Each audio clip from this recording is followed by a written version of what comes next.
Welcome to Canceling COVID. I'm going to get that transition right just yet. I'm Tanya Rivens.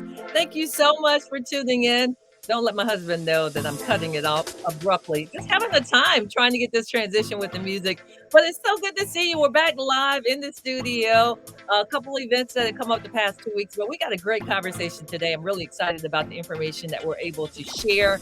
I want to also, speaking of Sharon, say thank you. She's been with me and still riding with me. Groundwater Solutions, groundwater-solutions.org, groundwater-solutions.org, 704-596-0505, 704-596-0505. Hey, hit someone up and let them know we're on air right now, Canceling COVID, now in its second year, continuing to bring you the information that's very much needed in our community. I want to start by bringing on Dr. Trasha Black. I just mentioned she's a part of Groundwater Solutions, and she's back from vacation. Woohoo! How you doing? I'm wonderful. Thank Oh, you. nice, Very nice, impressive. nice. You look like it, and oh man, I'm not gonna say I envy you because I've been doing some traveling, and it's been great to take a break. And even though it was work, I was able to mix in pleasure with that as well. But I'm glad. I know how hard you work, and Thank so you. it's great to see. It's part of our self-care, our Yeah, mental yeah. wellness, that we take care of ourselves and that we learn to take breaks, say no, and do many of the things that most of us don't do. And there you are, just leading into our segue. And you're absolutely right. And I've actually gotten better of just saying, you know what? I'm just shutting it down or I'm stepping away because you're trying to do this and do that. And I'm trying to do more of a, I guess, let's say compartmentalize is the way that you say it, Mhm, where, mhm, I'm going to do this here this day. Because when mhm. I tell people all the different things I'm involved in, they're like, oh, how do you keep it straight? And so you Yeah. start trying to designate. But you are the expert when it comes to mental health. I'm excited Mhm, about talking about this, Dr. Black, because I know your passion for this. And I mhm. came across where we now have an ordained African American minister that has been appointed as the president of the American Psychological Association. And Wow. she's not I did the not know. first African American. Actually, the outgoing is a male African American, but she's an ordained minister. And I think that's great strategy in trying to bring the church in and get more involved. But a couple of things that I want to highlight before I let you kind of start touching on this. We know that COVID has had an humongous impact. It's another pandemic level for us when it comes to mental health. It Mhm, looks like a big part of it is though is having experts that look like us. You're mhm. one of not very many. It says fewer than 1 in 5 psychologists are people of color, and fewer than 1 in 30 are Black. Mhm. 1 in 30 is Black. And that right there alone should be sobering. So when we're out here dealing with mental health, we've got the challenge of trying to find someone who have the same life experiences that can Mhm. relate and Mhm. that can really give us feedback. And you've touched on this before, so I'll let you go because I know this is your field. Yeah. So I think that that's so many layers of things that I want to respond to. I remember when I first started out as a therapist, and Uh-huh. part of once you get your degree, you have to get your license, and then you have to be impaneled with the different insurance companies so that they will accept you as one of their clinicians. And so I would, call Blue Cross Blue Shield, or I'd call Aetna or Cigna, and they would say, well, our network is closed. We're not accepting applications for new Mm, providers. And I always ask, I said, then give me a list of your clinicians who are people of color, so that when people call me and I say, you're not going to let me in your network, that I have someone to refer them to. And it was an automatic response, Tanya. Uh, we'll let you in our network, because they could not wow. produce a list of people of color on their network. And so I tell the younger clinicians or folks who are just getting in the field, because Uh-huh. I know 50 and 60-year-olds who are going back to school to become counselors and social workers and therapists, which I highly encourage. I tell them to call those insurance companies and say the same thing, because there are not people who look like us who are available in the systems, and people need that. Well, Counseling and therapy is about relationship. It's in the process of having a healthy therapeutic relationship. There's a theory called person centeredness by Carl Rogers, who said people change and heal in relationship. And so in relationship, you got to have people who look like you, not mhm. necessarily look like you, but who have shared experiences with you. In our culture, because in America especially, race is such a prevalent part of who we are. That's a Right. huge part of how we relate to others. So, Dr. Black, I see more and more people. Interesting, you said that going back to school and getting certified, and more starting their own practices. Mhm. There's a lot of funding out there for that. Is that true or not so much? Not that I'm aware of. I mean, Okay. if you decide to go back to school, there is funding for that. You are eligible for a lot of the government supplements, and there are lots of scholarships and things like that. There is funding available if you want to go to school, but you have to look for it. Nobody's going to come and walk up to you.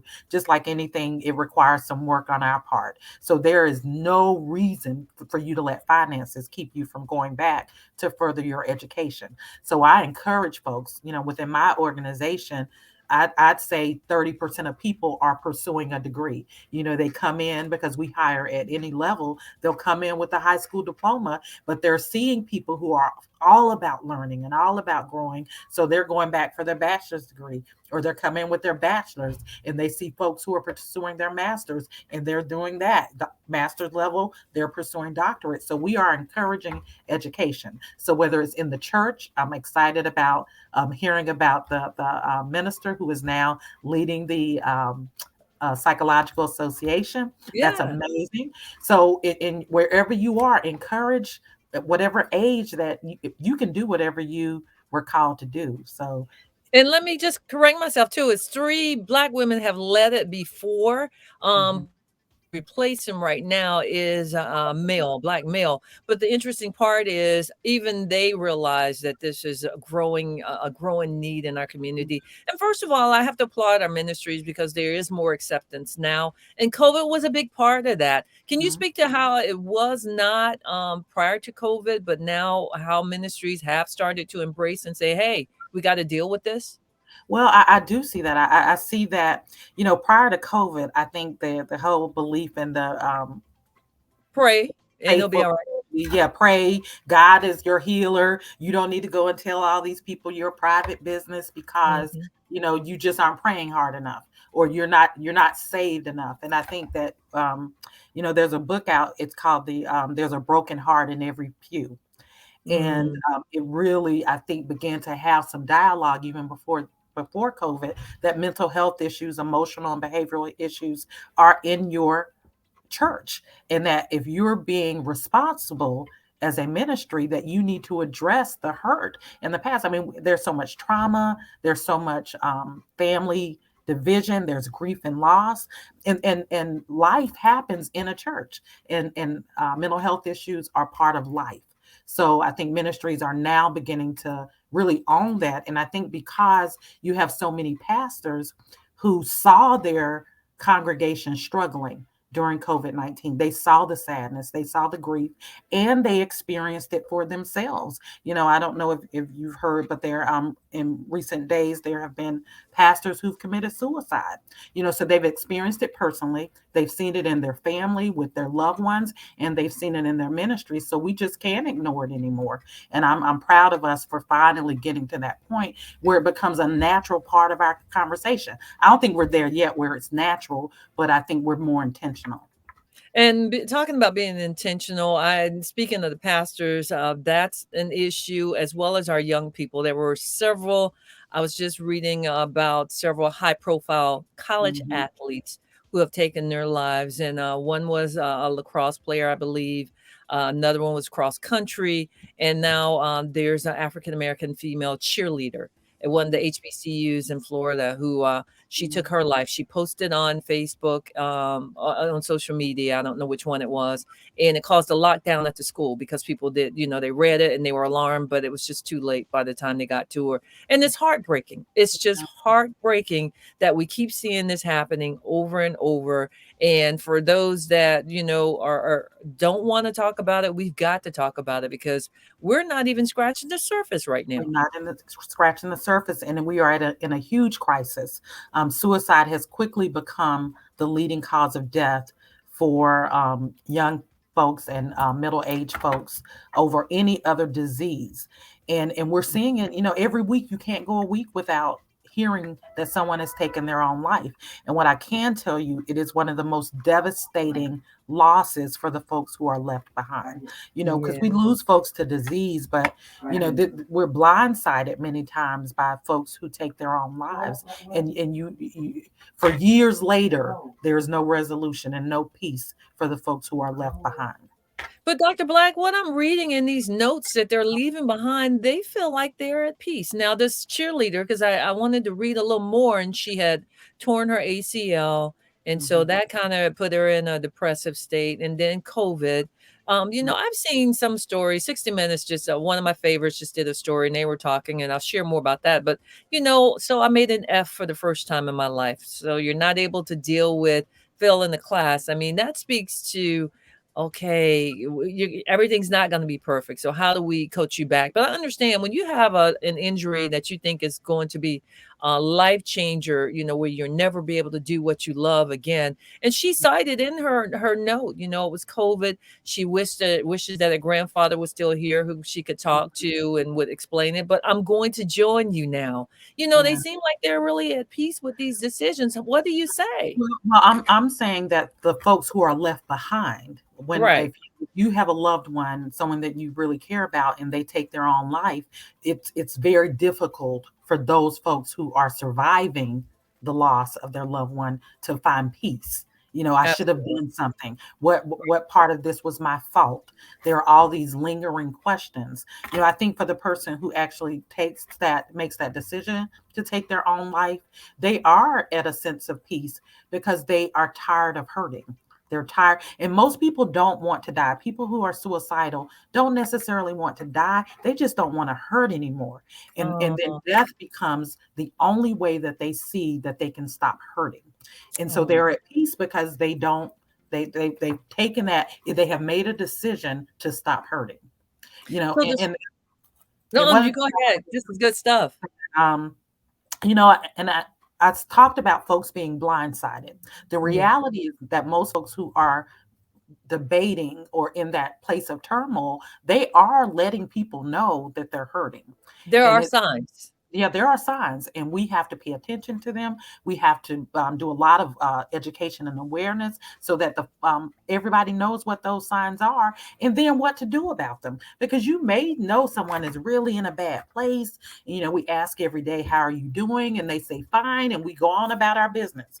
But Mhm. we have to say, "I don't think you're fine," and we have to actually ask, "Are you Right. thinking of hurting yourself? Are you considering suicide?" And what I have found, and I have to teach clinicians to do this too, because this is one of the scariest areas that as a therapist that we have to go into with the client.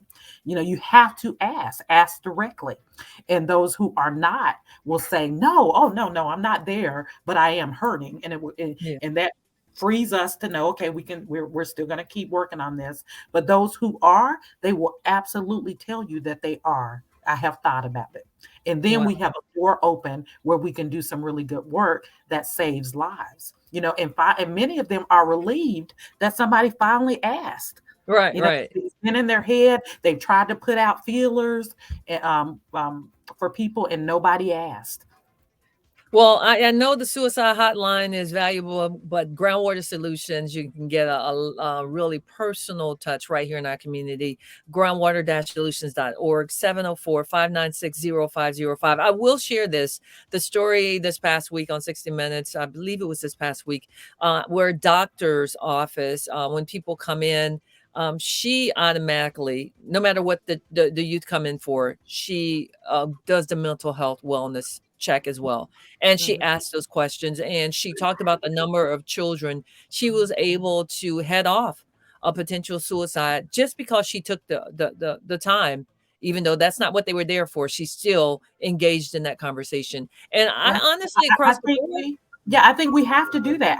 I think we right. have to do that, whether it's the dentist, whether it's the doctor's office, whether it's the Uh-huh. church, that we need to have some type of screening or assessment for people's mental health and their mental wellness. That this is Right. what's going to save lives, where they don't necessarily have to come into a therapist's office. They can go wherever they are with helping folks who love and help. Mhm. That becomes a natural part of what we do. It needs to be organic in the services that we deliver.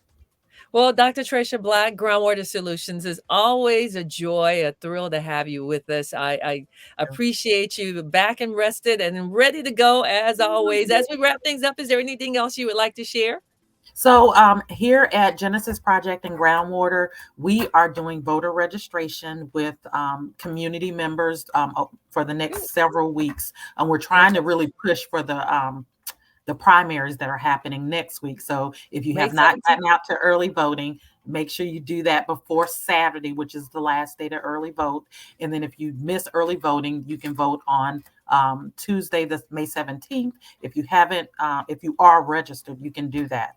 So if you want to come out and join us, we're going up and down the Sugar Creek corridor this week, offering rides for early voting registration. And then we'll be doing that on Tuesday, the 17th as well. And we love participation. Thank you, Dr. Black. And as always, always involved groundwater on the ground floor, working in our community. And I appreciate the grassroots effort. And you're right. It's voting season right now. We're inside of a primary elections. And our local elections are pretty much more important than national because these decisions are right here in our backyard. So thank And you they so much, impact how Dr. we live here in Charlotte, Mecklenburg, Mecklenburg North County. Carolina. Amen. Mhm. Yes, amen. So thank you so much, Thank Dr. you. Tricia Black, for taking the time. Enjoy the rest of your day and the rest of your week. Thank And you so along those lines, absolutely. If you have any questions, 704-336-2133 is the Mecklenburg County Board of Education. 704-336-2133. So you guys are probably aware that I do work with Atrium Health, and I'm working really hard to keep information up and running about what they have in the community that they're offering to keep you reminded about getting vaccinated. So let me see if I can get this on real quick. Looks like it's not popping up, so we're gonna move on. I had an opportunity. I said today we're talking mental health, and one of the things about mental health is there's an individual that is here in our community that is working really hard to educate others and to keep them informed as well about mental health. And she's been working really hard. We had this conversation earlier this morning. I'm going to bring her on as we continue to talk about the importance of mental health and how we as a community really need to step up and acknowledge this as just a natural part of our everyday lives. Empowered, making you aware of what's happening in our community. We're still in the pandemic, folks, and it's great to help to get to share the information so that you are informed. This is Mental Health Awareness Month, and I couldn't think of anyone better to have a conversation with. You see her beautiful smile already, always available. I have to say that. She's a community advocate, she's a trauma expert, and now an author. And congratulations for all that you are doing in the community. I'm talking about Carlisle. So good morning and thank you for joining us. Good morning. Thank you so much for having me, Tanya. Absolutely, Carla. Let's talk about Mental Health Awareness Month and kind of lay the foundation for the work that you've been involved in to date. Absolutely. I have been involved now for over a decade with mental health and mental health awareness, based on things that happened in my own family. Just really opened my eyes to the importance of mental health in the community, in the Black community, in all of our homes. And I just wanted to help move the dial forward in terms of reducing or even eliminating stigma around mental health. When we think about it, if someone has a cancer diagnosis, if they, break a leg, we're signing casts, we're bringing food, we're doing anything we can to support. But when it comes to mental health and a mental health diagnosis, then people get very quiet and it's Mhm. uncomfortable. And so because of my family's challenges facing mental health, I just recognize that, it's really important to normalize it. So I started off with my first book, which was called Journey to the Sun. And it just chronicles my path to parenthood, but also all of the trauma that children, young adults, and we as adults can face. Um, and how that impacts our mental health. From there, my son and I collaborated on our book, which was just released, called My Big Notebook. And the reason we did this book was to really help elementary school age kids begin to develop their own little mental health toolkit. So this is like the Okay, so start. hold on. You Okay, can jump sure, ahead sure, already. sure, You go sure, ahead. I sure. didn't even you stole my thunder. I didn't even get to I'm talk about the sorry. book. That's okay. That's okay because one of the things that you're passionate about this, and that's what I appreciate. So we're gonna Yeah. get to the book in just a moment, and I love the way Okay. you worked with your son. But I want to talk about how you are available for people. I had a crisis. Pick up the phone, call Carla. You're right there, and you should be applauded for that because people need to know there are people in our community that will listen, that do care, and will answer your calls if you have any questions. And you've always answered my calls, especially around mental health. So, salute to you again for trying to normalize this conversation about mental health, which is one of the things we've committed to as well. And even on my radio show, I've gotten away from it, but talking about mental health every week so that this can be a part of our weekly conversations. Before we get to the big reveal, what let's talk about what have you experienced any pushback in the community because you've been doing this for a while from our community. Hmm. So it's more like a lack of understanding rather Okay. than pushback, I would say. I grew up in a time where it was like, hey, you just suck it up, just Pray put about it. those feelings to the side, pray about it. And I am a believer. I am a Christian. I Mhm, believe mhm. in prayer, but I believe in prayer with works. That's right. So that works as well as seeking wise counsel. And so I don't hesitate. Just like you said, you picked up the phone to call me. I connect with the experts who can provide the appropriate support. So I consider myself almost like a gatekeeper Yeah. to help people. And typically, we don't think that much about mental health until there is a crisis. Amen. And once there's a crisis, then we have to go, go, go. So the idea of normalizing the importance of mental health, we get a physical every year. We can check in with a therapist at least once a year, just see how we're doing, maybe monthly, that kind of thing. So, and the other thing that I'm really happy about is how much the Black church is beginning to embrace the concept of mental health. Yes, And they are. yes, I've done some events with some churches engaged and at different churches, and I'm just finding that it shouldn't have to be an either or. Right. When you say, "Oh, I just pray about it," but God wants us to take action. That's why we have free will. It's about being mindful in our actions. And Carla, And you're real good too. Like you were a resource for me to refer to someone, but you also followed up. And so I appreciate that. Now, let's talk about the book, the big notebook. You and your son. This is book number 2 for you, correct? So tell us correct. how was this birth?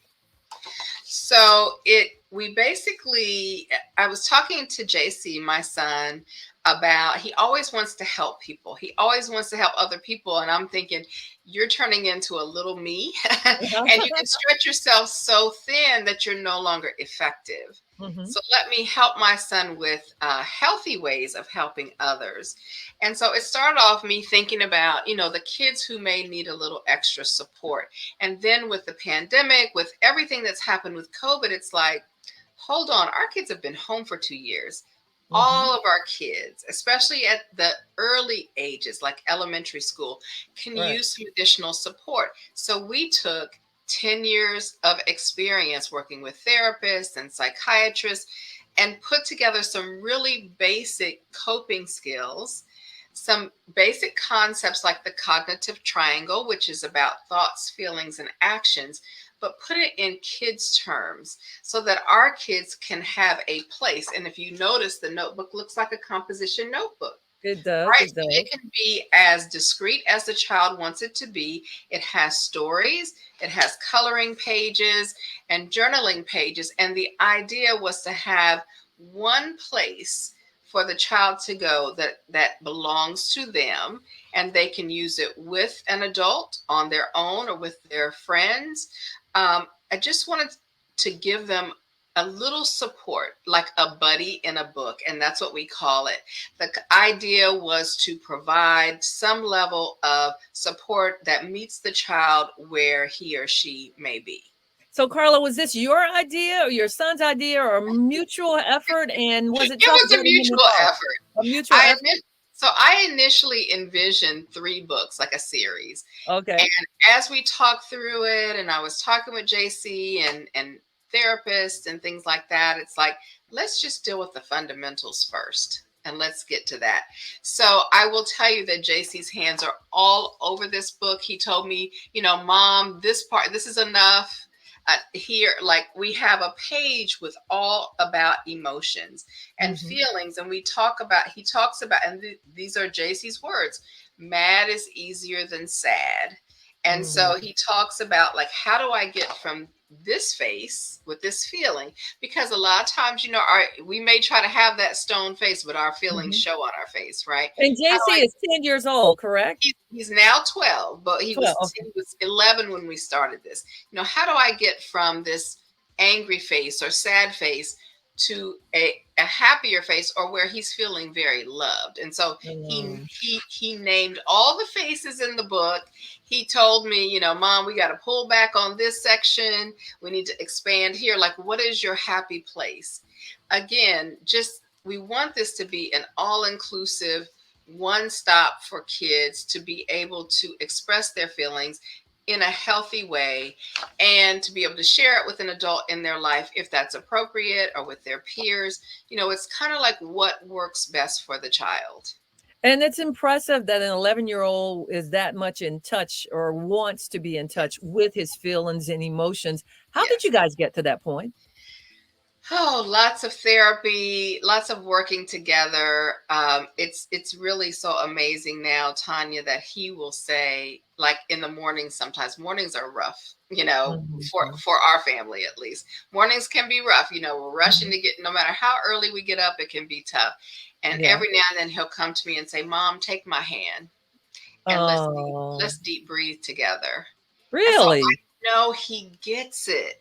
He Oh, embraces these, he embraces the concepts, and he understands them. No, he doesn't use them all the time, right, but right. certainly 75% easy. He's really in tune with his feelings. And so Well, think, Carla, yes, I didn't mean to interrupt you, but I can't let you've got to especially be proud and pat yourself on the back as well to even get to that point, because, obviously he's embraced it. You've done an amazing job of you all coming together and addressing anxiety or whatever the issue would be that would come up, so that you're where you are now. yes. I mean, I'm so proud of him and the progress he's made and the relationship that we have. I love how much he wants to help and support other people. Hmm. And I just think he's an awesome kid. I Yes, really he is. do. And I see great things in his future. And I'm so very thankful to be his mom. It was not an easy path to get to becoming his mom through Hmm. foster care and adoption, but I wouldn't change one thing. And thank you for even sharing that, the personal point of privilege, and but personally helping our youth that are in foster care. And I believe this month or last month was foster care month as well. This So month. you're Yes. checking out this month, checking off all the boxes, because I work Yes. with Congregation for Kids. So tell us about the book again and how people can get in touch. Sure. So, My Big Notebook, it's an interactive children's notebook. It has stories from JC's life. It has journaling and coloring pages. It covers basic concepts like the cognitive triangle: thoughts, Mhm. feelings, and actions. And what's the relationship across the three? And how do we get in touch with and learn how to feel and express our feelings in a positive way? It has helpful hints in here for the adult in the child's life. It has some recommended reading and videos from JC to the kids. It just has a little bit of everything in it. The book is available on Amazon. It's called My Big Notebook. And if you just put that in and my name, Carla A. Carlisle, you will find it. You can also go to my website and you'll actually see a video from JC talking about how to use the book, and he shares a little bit more about how awesome he is, but it's just a hoot. And Yeah. so my website is carlaacarlisle.com. And if you just click on My Big Notebook, it will take you there. You can also go that path to get the book and to stay in touch with me as well. Well, and as we wrap things up, is there anything you would like to leave with everyone as we close out? I just like to reiterate my statement that mental health is health, and there is absolutely nothing to be ashamed about if you're feeling like you could use a little help, because we all need help sometime. Yes, we do. So make your mental health a priority, just like we're told to make our physical health. And I think that we will be able to move forward as a people if we make that a priority. Takes us one step closer to feeling more whole. And that's ultimately the goal. And the better we feel, the better we treat other people, right? The Mhm. better we do in our lives. And so that's what it's all about at the end of the day for me.